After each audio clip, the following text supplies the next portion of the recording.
Welcome to Indus Special. I'm Ejaz Haider. Turkey has asked the US to deploy 2 Patriot missile defense batteries on its southern border. The request means Turkey wants to be free to punish any future attacks by Syrian troops backed by Russian air power.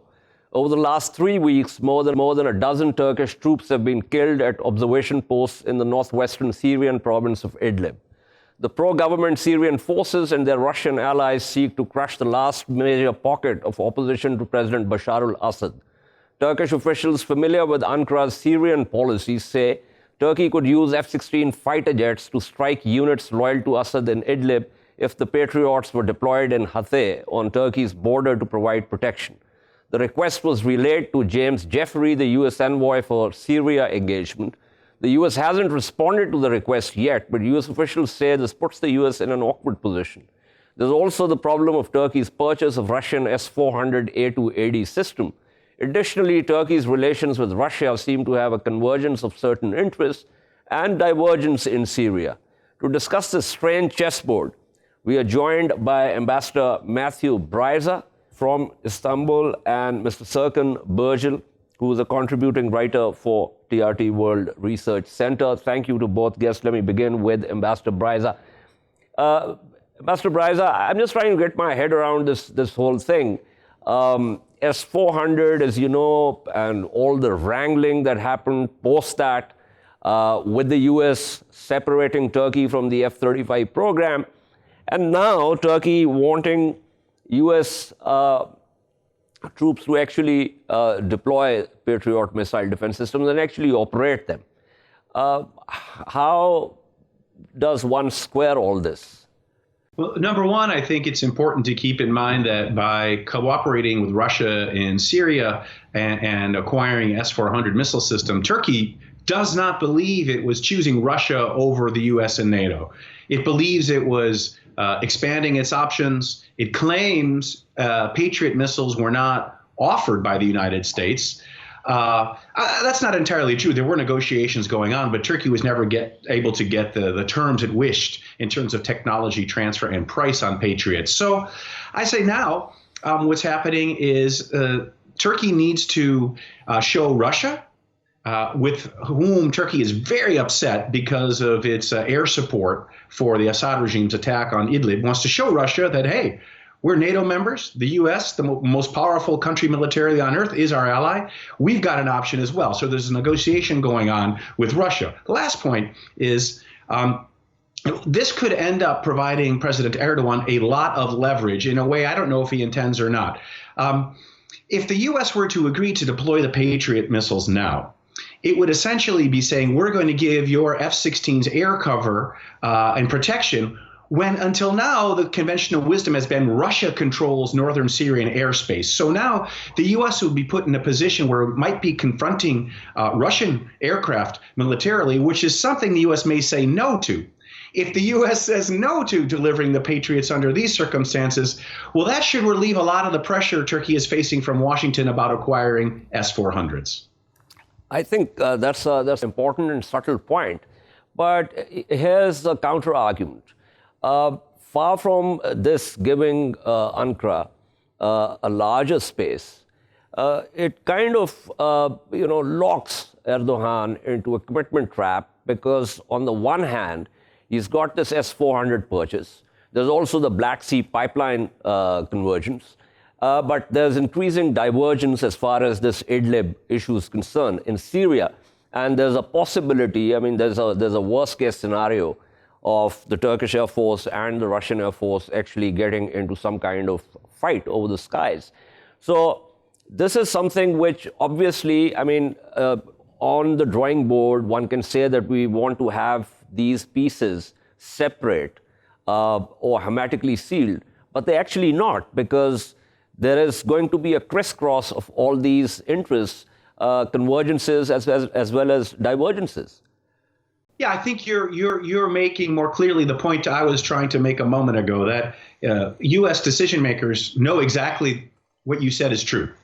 And so if they were to deploy the Patriots to the Turkish border, they may also be empowering the Turkish military to take actions that Russia would look at as militarily confrontational and could lead to an actual clash. So I agree. It's a very difficult and risky situation. But the other point to add is I also know from my consultations with all sorts of people at the U.S. Embassy in Ankara and back in Washington that the U.S. has communicated at the level of President Trump to President Erdogan that if Turkey does not turn on, does not activate the Patriot missile system, then the U.S. and Turkey relationship will flourish. They will pursue their $100 billion trade targets, and relations will be, well, fully back on track. But if Turkey does turn on the S-400 systems, flip the switch on, then the relationship will rupture and there will be sanctions imposed against Turkey. So another thing that could be happening then could be that President Erdogan has decided, okay,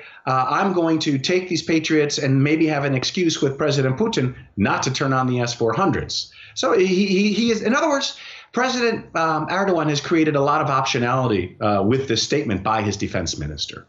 Well, this then puts the ball, let's say, going by this argument in President Putin's court, in the sense that, Russia needs hard cash. They ask for top dollars for the S-400 system, with Turkey also, with India also. But then they'll probably have to weigh their sort of interests in Syria with how they have to work with Turkey. And that's a point on which I will return to you. But let me pull in Serkan Birgel. Mr. Birgel, how do you read this situation? I think that there's been a lot of talk about the S-400 versus Patriot issue when attention should be really focused on what's going on in Idlib and the catastrophe there. And I do think that the signals are that the Turkish public is not very happy at the loss of Turkish troops at the hand of Russian-backed regime airstrikes, as we say. And I think that there are signals that a sort of, at least a ground offensive is in the works, because Assad has controlled or gained control of about 300 square kilometers of ground from the opposition-held Idlib region since December. And it's a kind of pressing kind of situation for Turkey to go in there and actually enforce the ceasefire or the de-escalation agreements that Russia had agreed to on behalf of the regime. Yeah, okay. So, right. So then let's talk about Idlib, as you suggest. In the event of a ground offensive, Turkey will have to obviously beef up the number of troops. It's going to be a difficult advance, especially if the Russian Air Force is backing the Syrian pro-government troops. That would likely pull in, with or without the Patriot missile defense system, that would pull in the Turkish Air Force. And then what happens next is something which no one can say with any particular surety at this point in time. No, we don't know exactly what's going to happen next. The Turkish Air Force need not enter into Idlib in order to strike targets within Syria. So that's perhaps less of a concern. But you are right in saying that the Russian Air Force and Russian backing of Assad since 2015 has really been the main factor that has upheld his regime and the advances that his regime has had. So Russian sort of support for Assad is absolutely critical. Whether Russia is going to go toe-to-toe with against Turkey on the ground is another matter, and I don't think that will be the case. I think that we'll see gradual movements rather than some sort of apocalyptic all-out ground assault. Well, I think this is a kind of assault that would, and I say this as a minor student of operational strategy, would require a greater number of troops. It would require close air support. And even if the Turkish F-16s do not actually enter the Syrian airspace and use the BVR capability, then too, there would be striking something on the ground and perhaps something in the air. And that is certainly a recipe for escalation. Let me go back to Ambassador Bryza on that. How do you think the U.S. would respond to that kind of escalation? At the moment, there's a split in Washington between the State Department and the Pentagon, with the State Department and Secretary of State Pompeo coming out very clearly supporting Turkey rhetorically right now as Russia and Syria conduct these bombing attacks against civilians, which have resulted in the deaths of Turkish soldiers. The Defense Department, however, is still seemingly angry with Turkey about the S-400 purchase. still at odds over the whole issue of YPG, and so there's not a clear unified position in Washington. But if push came to shove, God forbid, if Turkey were involved in a military conflict with Syria and Russia, then the decision to be made in Washington would be, is Article 5 of the North Atlantic Treaty operative? In other words, has there been an attack on Turkey, or did Turkey take an offensive action that Washington disagrees with? And again, there's a split within the Trump administration. Turkey would certainly argue that it's operating in self-defense, and therefore any attack on its soldiers on the ground in northern Syria would require the help of its NATO ally, the United States. But how that would play out in real time would depend very much on how the split, I think, within Washington, whether it gets ironed out between the State Department and Defense Department. Okay, back to Mr. Birgel here. Mr. Birgel, there can be a graduated response also between quitting and maximum response. So, for instance, Turkey could shut down the Straits and also its airspace to Russia. Do you think that is something that would put pressure on the Russian forces in Syria? I mean, of course, yes, but I don't think we'll get to that stage at the moment. I think that Turkey will first and foremost push the Free Syrian Army forward, perhaps in Idlib, with its supporting it from the rear via shelling, or say, for example, through intelligence gathering and so on and so forth. But I really don't think that there's going to be a sort of toe-to-toe escalation between Turkey and Russia. Let me interject here. That, I believe, is already happening, and those pro-Turkey forces, their positions, especially their artillery positions, are being attacked by the Russian Air Force. The Russian Air Force in close support of the pro-government Syrian forces. It has happened, and there have been a number of Turkish fatalities that have occurred over the last month or so, and we say sort of Russian-backed regime airstrikes. But it is true that the Russians are dominating the skies over Idlib at the moment, and Turkish soldiers have perhaps been struck inadvertently or perhaps willingly. But I think that the situation on the ground is quite dynamic. It's open to change. And I think that there's an opportunity for the regime, the Russian-backed forces on the ground, and the Iranian-backed forces on the ground to actually withdraw whilst they still have a chance to enforce the agreement they made at Sochi. Okay. Thank you so much. That was Serkan Birgel with us. Back to Ambassador Bryza. I still believe, Ambassador, that this is a situation which is fast becoming a wicked problem for Turkey, because there's only this much that you can do in terms of playing all sides and not more. Give me a sense of, assuming that if you were to basically set policy here for Turkey, how would you walk through this maze? It's a heck of a question. Yeah, Turkey is in a very difficult situation because it's essentially been double-crossed by Russia, with whom it has a commitment to uphold this Idlib sort of safe area, safe haven. And so it is like an astronaut on a spacewalk in a way. You know, Turkey's forces are removed from the Turkish border, so there are extended logistics lines. Several of the Turkish positions, the observation posts, are surrounded by Syrian forces already. As Serkan was just saying, Russian Air Force A, controls the airspace over Idlib, and B, is supporting the Assad forces' attacks. So I do think much of what's going on here is a genuine humanitarian concern in Turkey about this horrendous humanitarian tragedy with 900,000 people another 900,000 people being displaced during the course of the last several weeks. So Turkey doesn't want to abandon them. Turkey is worried that their flow toward the Turkish border creates a national security concern. But Turkey doesn't have a lot of cards to play so far, other than President Erdogan's threats that eventually Turkey will conduct an operation against Assad's forces. So if I were President Erdogan or the foreign policy establishment here, I would probably do the same thing. Be conducting aggressive diplomacy with Moscow, trying to get Moscow to convince Assad to back off.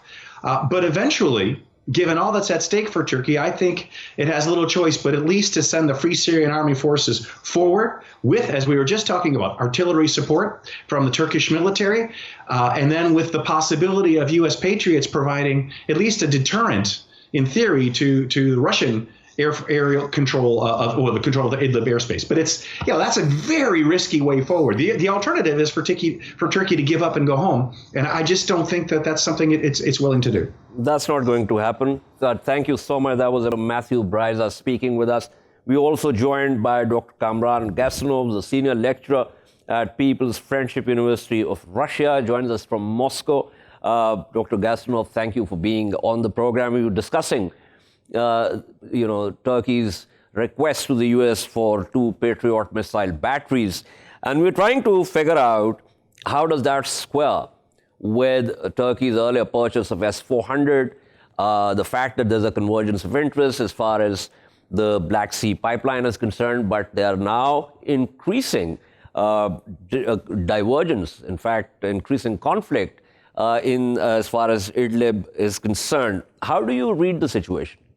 I think first of all, we should prove if it is not fake news, because we always heard the news like that from unofficial sources, and then we find out that this is a fake. But I think that it is understandable that the Turkey would like to ask Patriot missile systems, because the airspace over Idlib is controlled by Russia, and without support from the air with jets, Turkey cannot move in Idlib and push Assad forces out. At the same time, I think if it is not fake news, this is not a good strategy for Turkey. No, so as far as your point about this might be fake news, let me just quote, there may be a Patriot battery support from the U.S. This was said by Turkish Defense Minister Hulusi Akar to CNN Turk television. So I think this is not fake news. I heard also that the statements from the United States government, and they said if Turkey asks, we will not provide because of the situation with S-400. But if Europeans are ready, we have nothing against this option. But at the same time, I would like to mention that even if European partners supply these systems to Turkey, the question is if Turkey will use them against Russian jets. And we have the fresh lessons of 2015 when Turkey downed Russian jet, and the consequences were very bad to Turkey. This hit tourism, this hit imports and mutual trade projects, and it's very dangerous for Turkey. I think the real single option for Turkey, and I hope this option will be discussed on the meeting between Putin and Erdogan, which is already announced, is that everybody stays on the position where they are now, and the new ceasefire agreement will be concluded. Okay, thank you. That was Dr. Kamran Gasanov speaking with us. We are joined by Ejaz Szamuely, who's a senior research fellow at the Global Policy Institute in Budapest. Dr. Szamuely, thank you for being on the program. How do you read the situation? I mean, there are convergences. There are trade issues. There's the S-400. There's the Black Sea pipeline. But then there is the problem in Idlib, and it's getting worse. And people are already talking about the worst-case scenario. Give me your sense of how you're looking at it. Well, Erdogan is playing a dangerous game.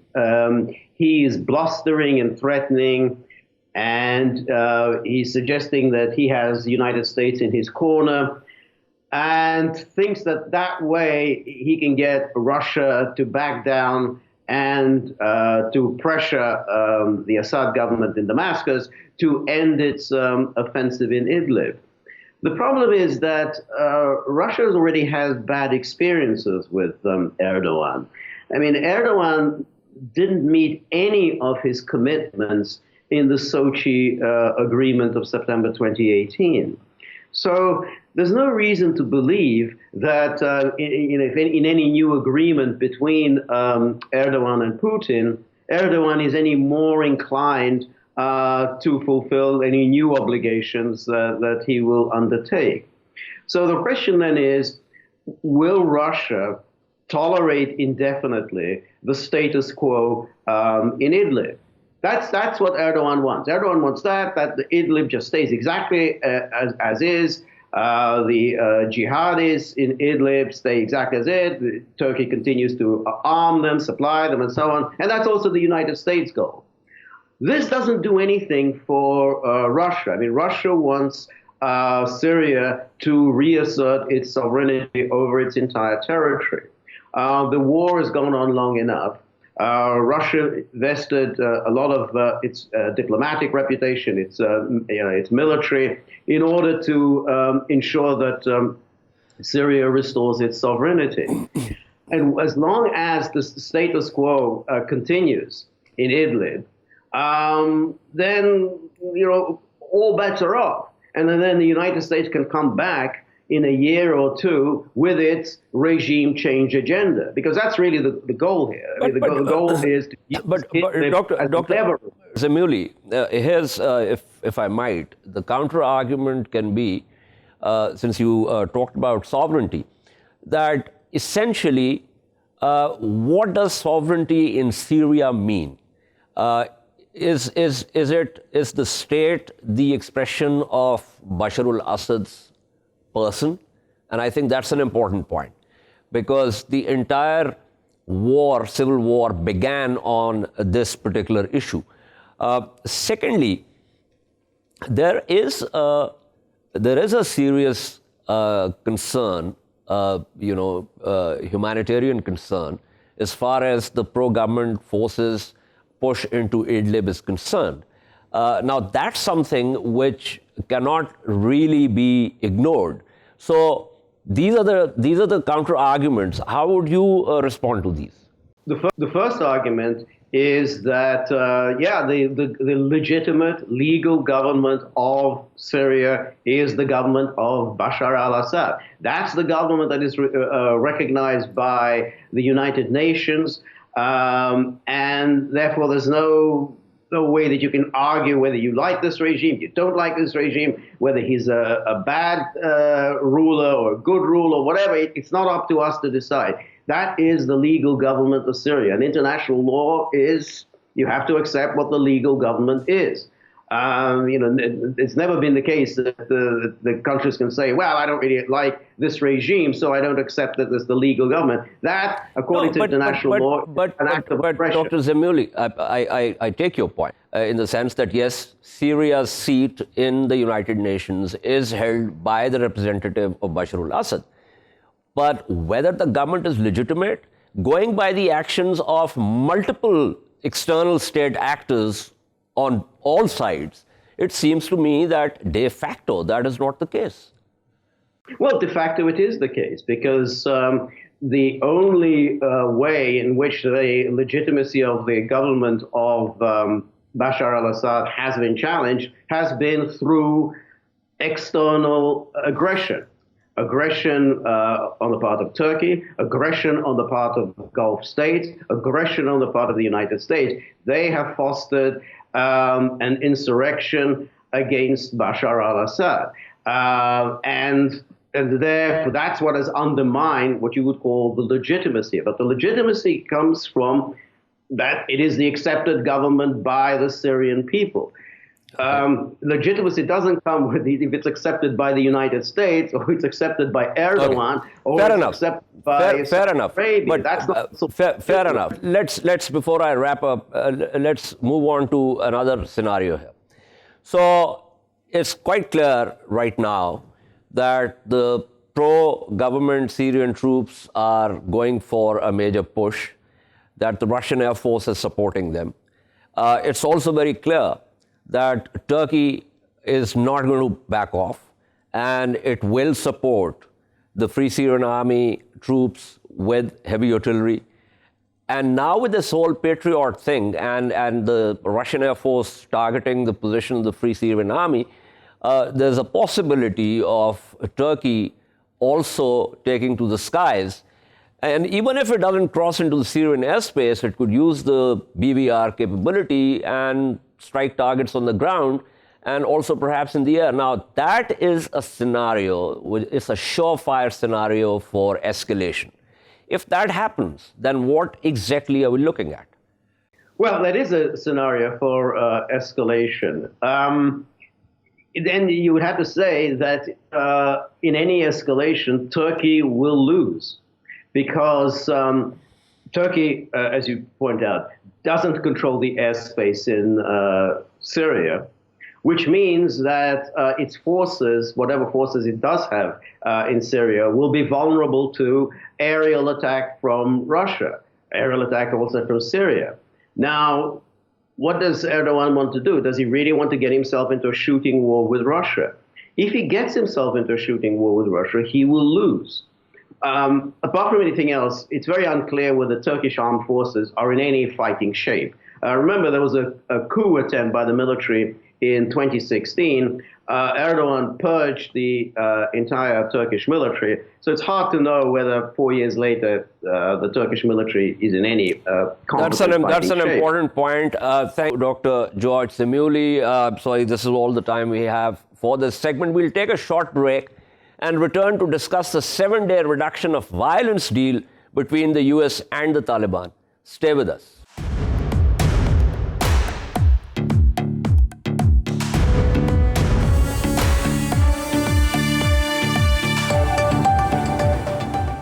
Welcome back to Indus Special. Let's move on to Afghanistan. A week-long reduction in violence between the Taliban and US and Afghan security forces will begin at midnight local time, according to a senior Afghan official and also Taliban leaders.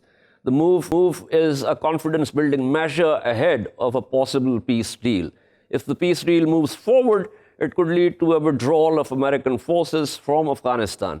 Based on the plan, the reduction in violence will start between the Taliban and international and Afghan security forces for 1 week.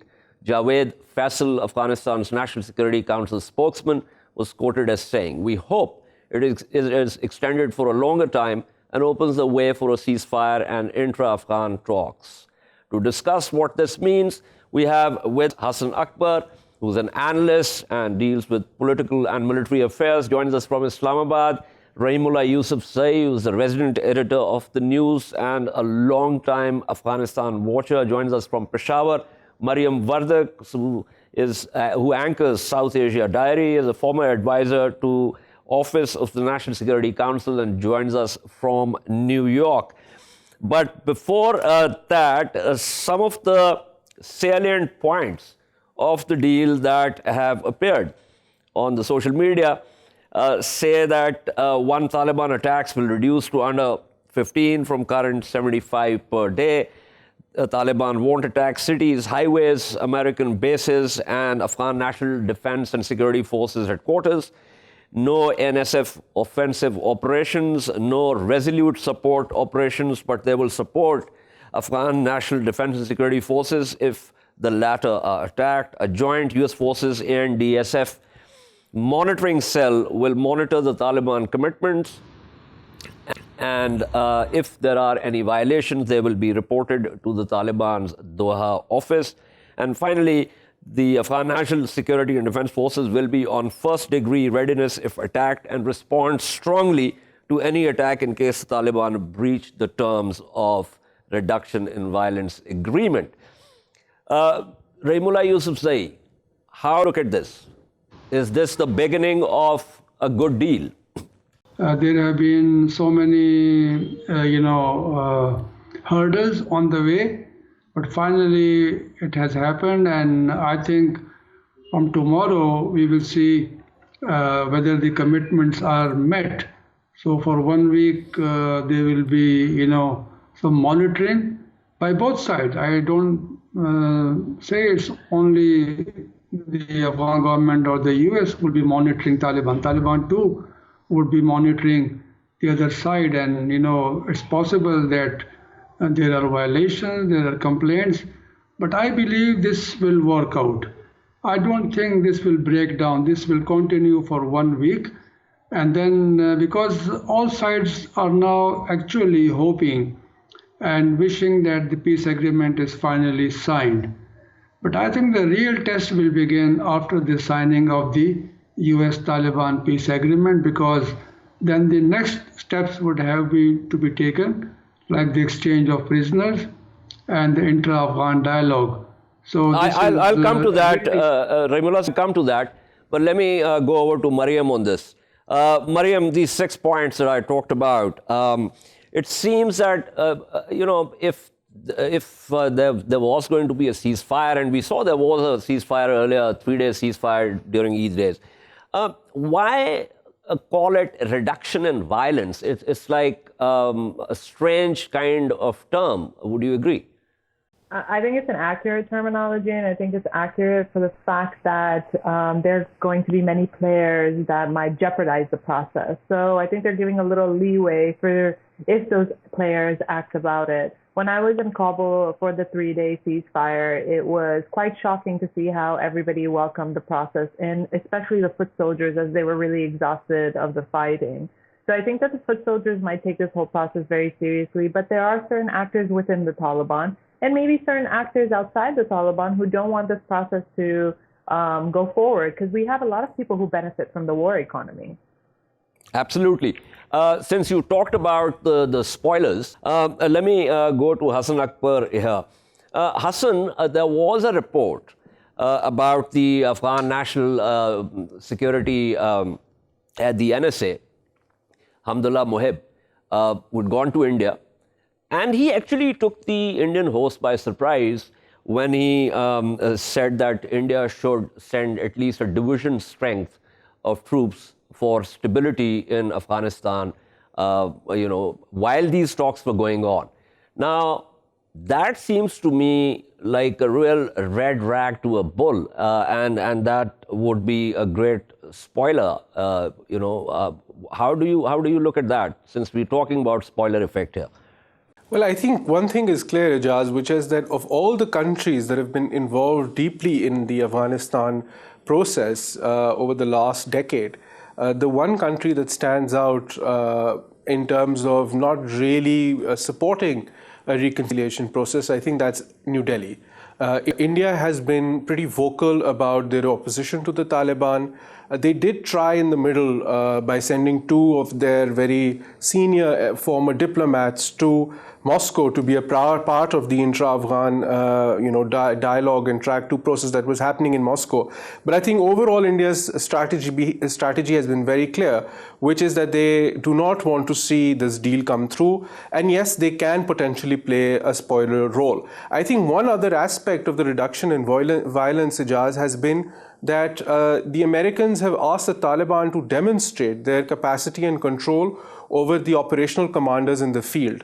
And I think this period of 7 days is meant to demonstrate to the Americans. I believe that has been one of the requirements of the American negotiators in their conversations with the Taliban.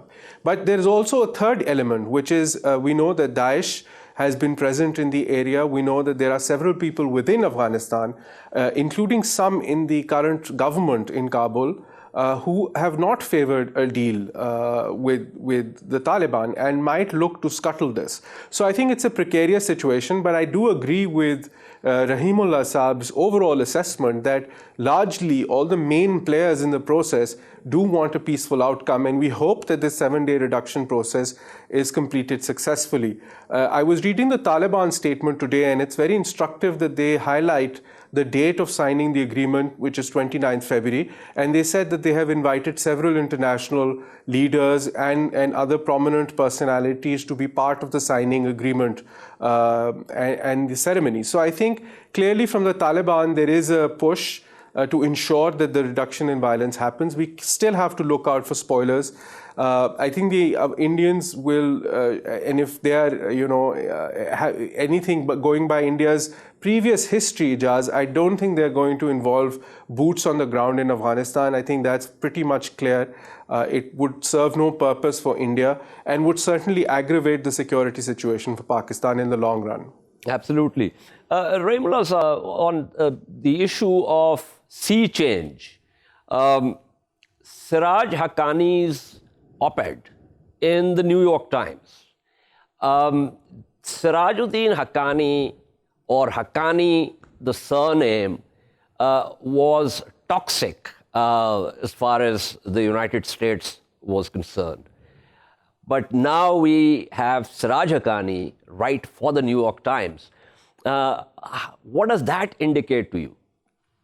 Ejaz Saab, unexpected things have happened over the last almost 2 years.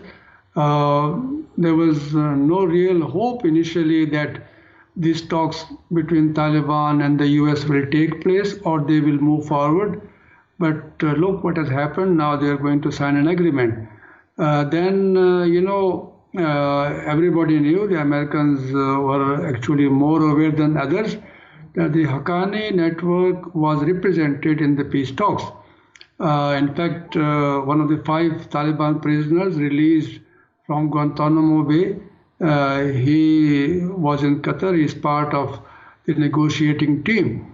Then Americans know that Sirajuddin Haqqani is the deputy leader of the Taliban movement. So he's fully involved. Americans privately have been saying they will talk to the Haqqani network if need be. They don't oppose negotiating with the Haqqani network because they realize that it is very powerful. So I think that, this appearance of this article in New York Times, which always say that it encourages diversity of opinion, that's something significant. But it was bound to happen because if not Haqqani, maybe somebody else from Taliban would have penned this kind of article. And this conveys a very, significant message from Taliban side that we are ready for peace. We want to build trust with the US. We even want a partnership with the US. That's something very significant. Absolutely. Talking about Siraj Haqqani's op-ed, the interesting thing is that there was no reference to the Kabul government. So to me, it seemed a signal from the US side also that things have changed. And it also appears to me that the second part of this, the intra-Afghan dialogue, is going to be more treacherous than the long-drawn negotiations between the US and Taliban so far. What's your take on that? They've always wanted to talk to the US. They've always wanted to hold dialogues. This started from the Bonn conference when they were rejected. Second, when it comes to the recent election results, the Taliban had rejected. So of course, if they're going to reject it, they're not going to address the government. It's quite interesting to me because I'm seeing different side. I think last week, the Ministry of Foreign Affairs of Russia had one of their representatives mentioned that the Taliban would be ready to speak to the government. And now all of a sudden I'm seeing that the Taliban are not mentioning the government. I think the intra-Afghan dialogue is amongst the Afghan people in a personal capacity. And I find that we should really focus on who the delegations will be and that they should be the proper representatives of the Afghans there. I understand that the Afghan government should be a main stakeholder in this process. But now, as I mentioned in many of my interviews before, the Afghan people have a voice. And that voice is going to be displayed, whether it's going to be on social media, whether it's going to be in articles, or whether it's going to be in interviews, or whether it will be in demonstrations. They have a voice, and some voices oppose the current peace negotiation, and some are for it. The Afghan government is standing very still, and they're focused on how the next 7 days will take place before the signing.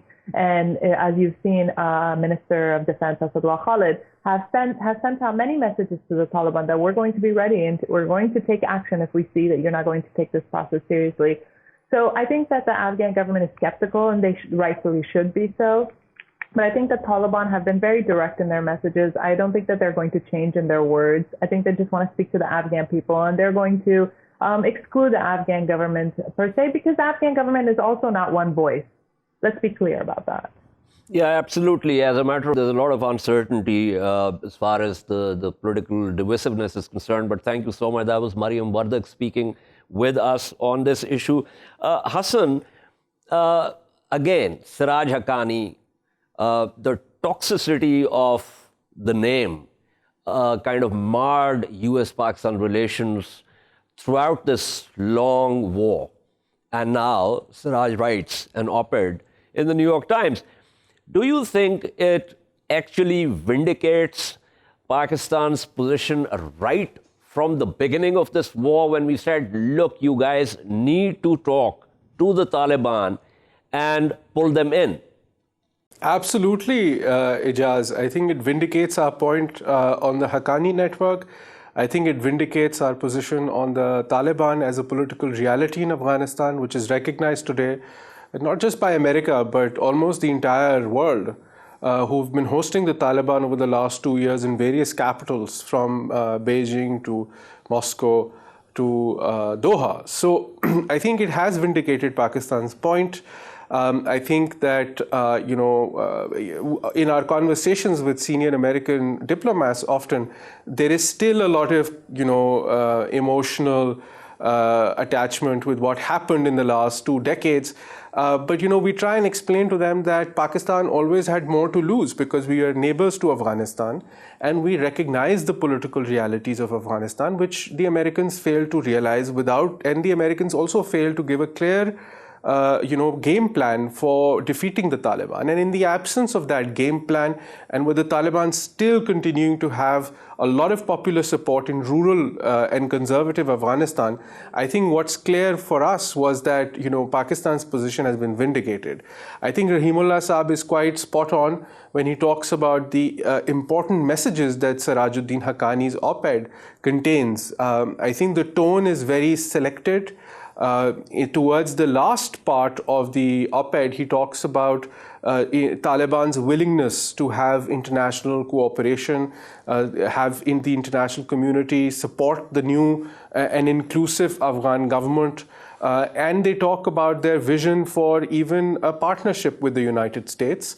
So I think they're hitting all the right points. I think the Taliban have also matured in these 2 decades of conflict. We still have to see how the precarious talks, especially the intra-Afghan process, pans out in the coming months. But what's clear is that there is more commitment, I think, today from all sides towards finding some kind of solution, which ultimately has to be done by the Afghan parties. All various Afghans who are representative of various voices in that country need to come together and agree to moving forward on certain principles. We have seen that this can be a very difficult process because this was attempted in the early 90s and it failed. As a result of which we had several years of civil war in that country. So there's no guarantee that this process will be entirely successful. But what gives me hope, at least, is the fact that unlike the 90s, in 2020, you have a lot of all the regional countries are agreed in principle on what that process should look like and what an inclusive Afghan government should look like. So while you had warring sides in the 90s and warring regional powers in the 90s, today you have more international commitment for a more stable Afghanistan. So we hope that this process will be successful. I think it's very important for Pakistan that we are able to come out of this 2-decade-long war in our neighborhood. Right, Hassan, let me go back to Rahimullah Saab here. Rahimullah Saab, we obviously always said that there is no military solution in Afghanistan. We also told the US and other its NATO allies that Taliban should be part of the Bonn process, but nothing happened at that time. Now, of course, we have, as we were discussing Siraj's op-ed, Siraj, as Hassan mentioned, has talked about inclusiveness. Now, Taliban's previous tenure in government was bitterly criticized because it was not inclusive. It was very theologically dictatorial. Do you think that this time the Taliban really mean what they're saying? The taste of the pudding is in the eating, so we have to wait and see.